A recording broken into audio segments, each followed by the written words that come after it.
नमस्ते हाम्रा आदरणीय दर्शक महानुभावहरू। आज हामी ललितपुर जिल्लाको कुसन्तीमा छौँ। यहाँ हाम्रो बिचमा आमूल परिवर्तन मसिया पार्टीका प्रवक्ता पास्टर जेबी बसराचार्यजी हुनुहुन्छ। उहाँसित आज नेपालको राजनीतिक विषयलाई समेटेर समसामयिक अन्तर्वार्ता लिँदैछौँ। पास्टरजी जयमसी नमस्कार। पास्टरजी, तपाईँ आमूल परिवर्तन पार्टीको प्रवक्ता हुनुहुन्छ हैन? हजुर। अनि अहिले यो पार्टी कसरी गतिविधि गरेर अगाडि बढिरहेको छ? अहिले आमूल परिवर्तन मसिया पार्टीको गतिविधि सङ्गठन विस्तार गर्ने काम र जनताको घर दैलोमा पुग्ने काम भइराखेको छ। विशेष गरी भर्खरै हामीहरू अहिले पूर्व भ्याएर अस्ति भर्खर हामी पश्चिम पुग्यौँ, सुर्खेतसम्म पुग्यौँ। यता तपाईँको नारायणघाट हुँदै यता नवलपरासी बुटोल हुँदै हामी दाङ, त्यसपछि सुर्खेत नेपालगञ्ज हुँदै हामी त्यहाँसम्म पुगेर आएका छौँ र अहिले सङ्गठन विस्तार गर्ने कामहरूमा हामी अगाडि बढिरहेका छौँ र जनताको घर दैलोमा पुग्ने काम भइरहेको छ।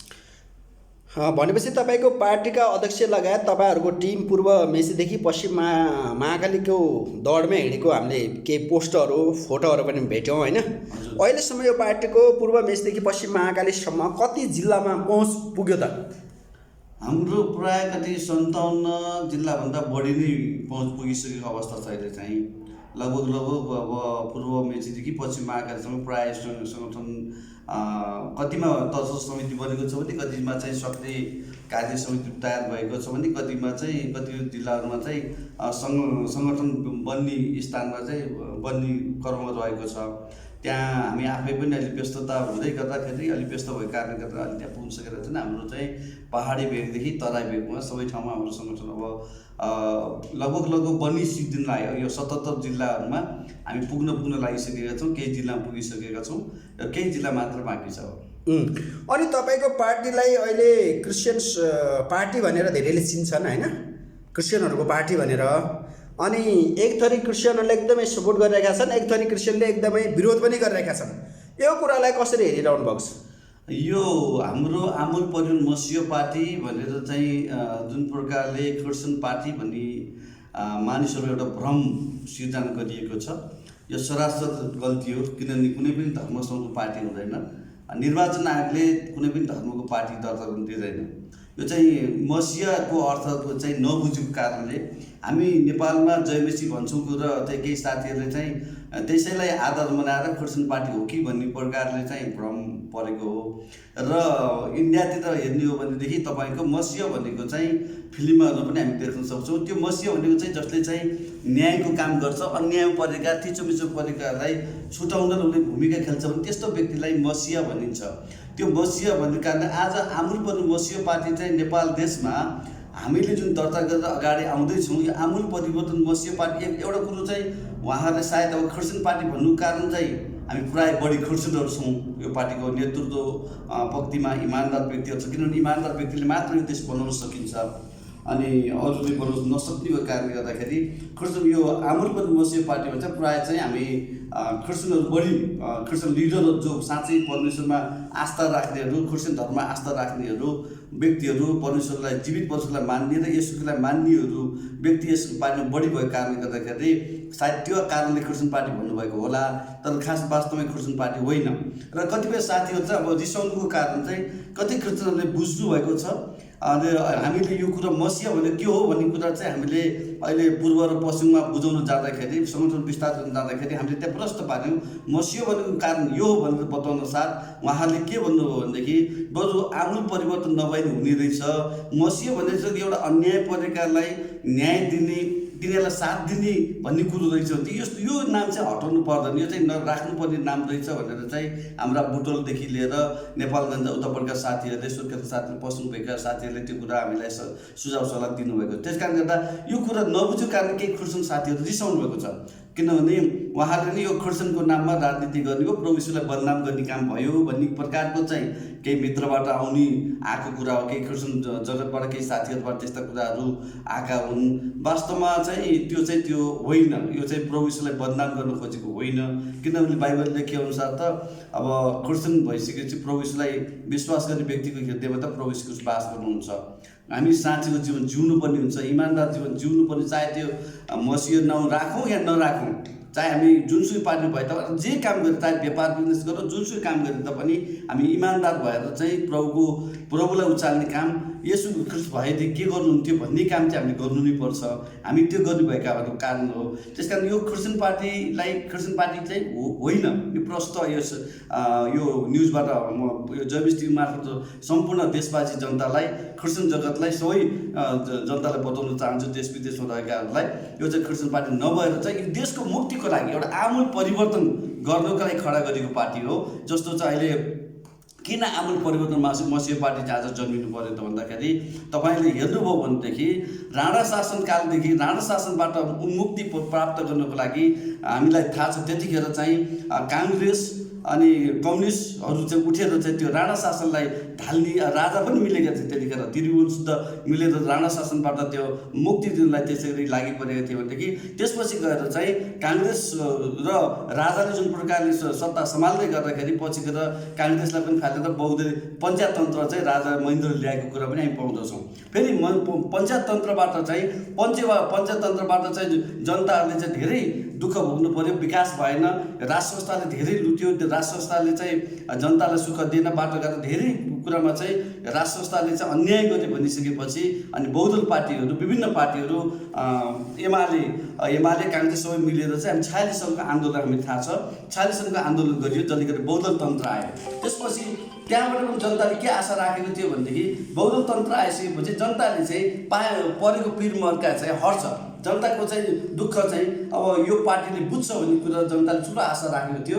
जब बहुदल आएपछि के भयो त भन्दाखेरि तपाईँको जनताको पिरमर्का चाहिँ ती पार्टीहरूले पुरा गर्छन् भन्दाखेरि त्यो बेलादेखि नै हामीलाई थाहा छ काङ्ग्रेस जो बहुमत सरकारमा थियो, बहुमत गिरिजाप्रसादको नेतृत्व सरकार हुँदै गर्दाखेरि, बहुमत सरकार हुँदै गर्दाखेरि त्यहाँ उनीहरूभित्रै लडाइँ पर्यो, उनीहरू आफै जुधे, जसले गर्दाखेरि के भयो त भन्दाखेरि त्यसपछि गएर चाहिँ अब एमाले पनि आयो, अनि अब काङ्ग्रेस फुटेपछि एमालेको सरकार भयो, त्यसपछि गएर फेरि के भयो भने त्यसै अवस्थामा चाहिँ यो माओवादी जन्मियो। किनभने काङ्ग्रेस र एमाले बहुदलले पनि जनतालाई चाहिँ मुक्ति दिन सकेन अथवा जनताको मर्का बुझ्न सकेन भन्ने कुरा भइसकेपछि त्यसरी माओवादी जन्मियो। माओवादी पनि 10 वर्ष युद्ध लडेर हजारौँ मान्छेलाई मार्ने कामहरू भयो। त्यसपछि हामी देख्छौँ 62-63 सालमा जब शान्ति सम्झौता भइसकेपछि माओवादीबाट जनताले ठुलो आशा राखेको थियो कि अब चाहिँ माओवादीले चाहिँ जनताको पिरमर्का बुझ्छ र जनताका सबै खाँचो पुरा हुन्छ भन्ने जुन आशा राखेका थिए त्यो कुरा पनि पुरा भएन। नभइसकेपछि के देखियो त भन्दाखेरि हामीले के महसुस गर्यौँ, अब काङ्ग्रेसले पनि यो देश बनाउन सकेन, झन् भ्रष्टाचार गरेर झन् उनीहरू आफै सुध्रुमै त्यो भ्रष्टाचारमा डुबे। माओवादीले पनि बनाउन सकेन, उनीहरू अहिले केपी ओलीको सरकार छ, अहिले कम्युनिस्टको ठुलो एउटा दल 2/3 बहुमत थियो, कम्युनिस्ट उनीहरू आफै लडे, जनताको लागि त उनीहरूले केही गरेनन्। हामीले के देख्यौँ भन्दाखेरि अब चाहिँ हामी आफै उठ्नै पर्छ, यो देशमा केही आमूल परिवर्तन ल्याउनै पर्छ भन्ने सोच भइसकेपछि हाम्रो आमूल परिवर्तन मसीह पार्टीको दर्ता भयो। आमूल परिवर्तन मसीह पार्टीले चाहिँ 3टा विशेष कुरा, हामी 3टा कुरा उठाउन चाहेका छौँ, विशेष 3टा कुरा हामी यो देशमा गर्न चाहन्छौँ। त्यो भनेको पहिलो कुरो हो हामी शिक्षाको क्षेत्रमा जस्तो जनताका छोराछोरीले सबैले बराबरी पढ्न पाउनु पर्यो, शिक्षामा समानता आउनु पर्यो, चाहे त्यो रुकुमको जनता किन नहोस्, चाहे रुकुमको जनताका छोराछोरी किन नहोस्, चाहे माथि बसेका धनीका छोराछोरी किन नहोस्, चाहे नेताको छोराछोरी किन नहोस्, चाहे पूर्वका चाहिँ सोलुखुम्बुदेखि लिएर परका गोखलका छोराछोरी किन नहोस्, उनीहरू सबैमा एउटा समान शिक्षा चाहिँ उनीहरूले पाउनु पर्यो। जब समान शिक्षा पाइन्छ तब मात्र चाहिँ के अरे समानता आइसकेपछि अनि बल्ल त्यहाँ चाहिँ के भ्रष्टाचारको कमी हुने कुरा हामी त्यहाँ देख्छौँ। त्यस कारण हाम्रो पार्टीले के भनेको छ भने 3टा कुरा हामी ल्याउँछ। एउटा निःशुल्क शिक्षा राज्यले दिनै पर्छ, हामी राज्यको तर्फबाट निःशुल्क शिक्षा जनतालाई दिन चाहन्छौँ। जनताको छोराछोरी दिन्छ, डाक्टर पढ्छन् कि वकिल पढ्छन्, के पढ्न चाहन्छन्, इन्जिनियर पढ्न चाहने निःशुल्क शिक्षा। दोस्रो चाहिँ हामीले निःशुल्क स्वास्थ्य उपचार गर्न चाहन्छौँ। निःशुल्क स्वास्थ्य उपचार चाहिँ जनताले पाउनुपर्छ। आज माथि बसेका धनी व्यक्तिहरूले राज्यका ढुकुटीबाट अथवा माथि बसेका नेताहरूले चाहिँ करोडौँ करोड खर्च गरेर चाहिँ किडनी फेर्ने कामदेखि लिएर खर्च गरेर चाहिँ आफ्नो स्वास्थ्यलाई ज्वरो सुत्ता आउँदाखेरि बाहिर देश गएर खर्च गर्ने कामहरू भइरहेछ भने हाम्रा जनताहरू जो देशको जनताहरू हुनुहुन्छ जसले चाहिँ रातदिन पसिना बगाएर यो देशमा नङ्ग्रा ख्याएर काम गरेर यो देशलाई चाहिँ कर बुझाएर यो राज्यलाई कर बुझाएर चाहिँ राज्यको शासकहरूलाई पाल्ने काम गर्नुभएको छ। उहाँहरू एउटा सीताफल खान नपाएर हस्पिटलको एउटा उपचार गरी पैसा तिर्न नसकेर कतिजना चाहिँ हामीले हाम फालेर हस्पिटल हाम फालेर मरेको भन्ने पनि हामीले सुनेका छौँ। त्यस कारणले गर्दाखेरि हामीले के भन्यौँ त भन्दा राज्यले चाहिँ जनतालाई सबैलाई निःशुल्क शिक्षा के अरे निःशुल्क स्वास्थ्य उपचार गरिदिनुपर्छ। किन गर्नुपर्छ भन्दाखेरि राज्यले किन गर्नुपर्छ भन्दाखेरि अहिले तपाईँले देख्नुभएको छ धुवा धुलोदेखि लिएर वायु प्रदूषणदेखि लिएर खानेकुरा मिलावट गर्नेदेखि लिएर यस्ता खानेकुराहरूले चाहिँ जनताको स्वास्थ्यलाई ठुलो असर गरिरहेको छ। धेरैको मुटु किडनी धेरै विभिन्न भागहरूले खराब गर्ने काम गरिरहेको छ। र त्यस्तो अवस्थामा चाहिँ राज्यले के भनिरहेको छ भने उनीहरू राज्यले कुनै सहयोग नगरेको अवस्था जनता चाहिँ अब त्यो उपचार गर्ने क्रममा कतिले आफ्नो घर बेच्नुपर्ने अवस्था र कतिजना मरेर जानुपर्ने अवस्था। त्यस कारण हामी के भन्दैछौँ भने निःशुल्क स्वास्थ्य उपचार राज्यले गर्नुपर्छ। तेस्रो कुरा चाहिँ हामीले के भन्दैछौँ भन्दाखेरि ज्येष्ठहरूलाई 65 वर्ष माथिकाहरूलाई चाहिँ राज्यले पाल्नुपर्छ र हामी त्यो गर्छौँ। हामी यो ज्येष्ठहरूलाई चाहिँ उनीहरूलाई पाल्ने व्यवस्था वडामा अब गाविस गाउँपालिकामा कहाँ कसरी हुन्छ हामी त्यो राज्यले चाहिँ ज्येष्ठ भइसकेपछि उहाँहरू 65 वर्ष माथि चाहिँ राज्यले पालन पोषणको व्यवस्था गरिदिनुपर्छ।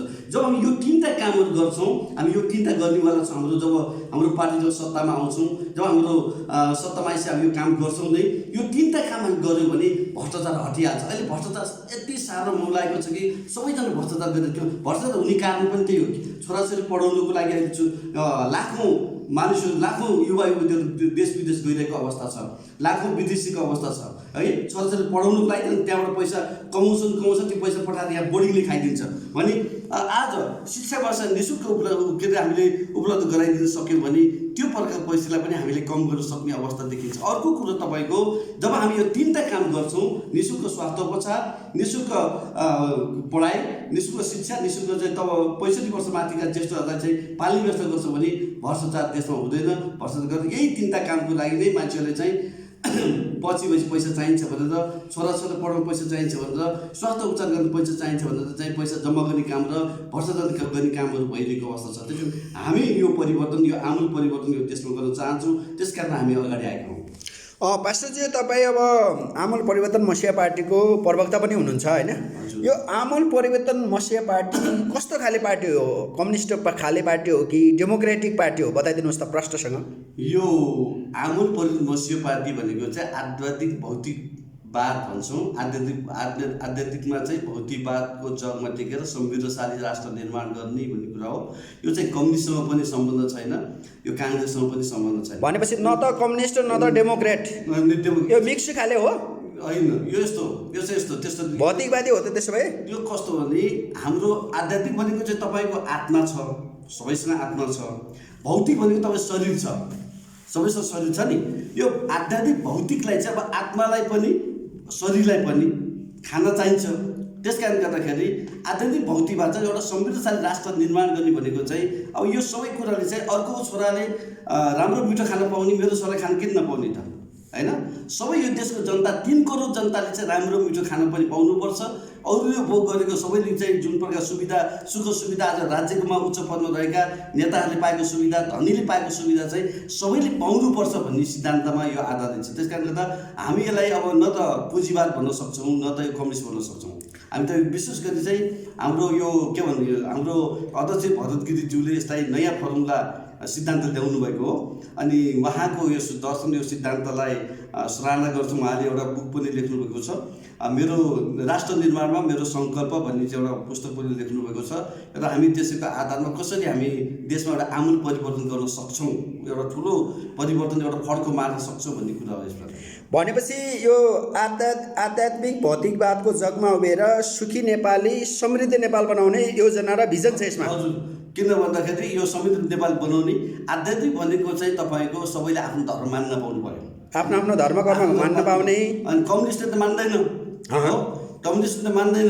अब कम्युनिस्टको धर्म छ नि कम्युनिस्ट मार्क्स लेनिन तिनीहरूलाई मान्ने उनीहरूले मान्ने। कम्युनिस्टले त मार्क्स लेनिन मान्छ उनीहरूको धर्म हुँदैन उनीहरूले त धर्मै मान्दैन है। अब आध्यात्मिक भएर चाहिँ आफ्नो आफ्नो धर्म सबैले मान्न पाउँछ चाहे क्रिस्चियनले होस् चाहे बुद्धिस्टले होस् चाहे हिन्दूले होस् आफ्नो धर्म मान्न पाउने भएर आध्यात्मिक भयो। भौतिक भनेको हाम्रो शरीर हाम्रो आवश्यकता भएको कारण त्यो समृद्धशाली। यता तपाईँको अब काङ्ग्रेसको कुरा गर्दा पुँजीवाद हो।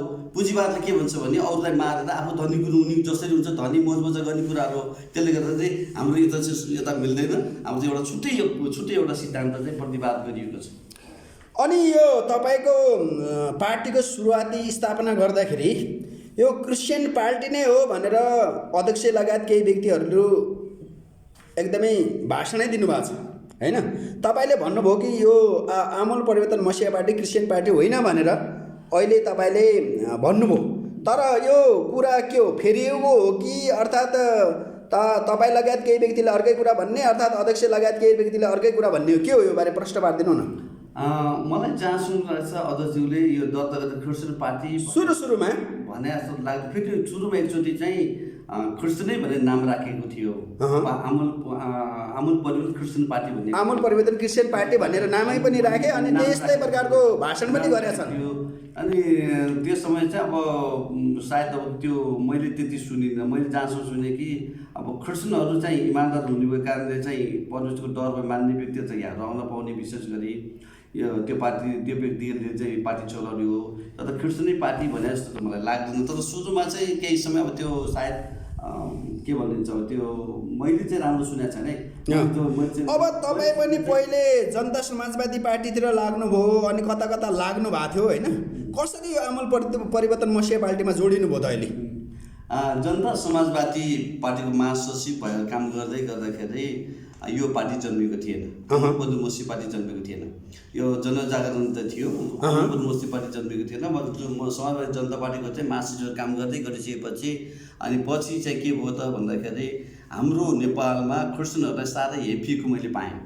क्रिस्चियनहरूको लागि एउटा बिदा पनि नदिएको, जुन क्रिसमसको बिदा हुन्छ त्यो बिदा शुद्ध चाहिँ बिदाको दिनमै जाँच राखिदिने, त्यसपछि मर्दाखेरि चिहान दिनुपर्थ्यो, चिहान पनि नदिने, मर्दाखेरि चाहिँ लासहरू क्रिस्चियनले लुकी गाड्न पनि अथवा पोल्नु पनि त्यो अवस्था चाहिँ क्रिस्चियनहरूलाई चाहिँ दोस्रो दर्जाको नागरिकको हैसियतमा हेरियो।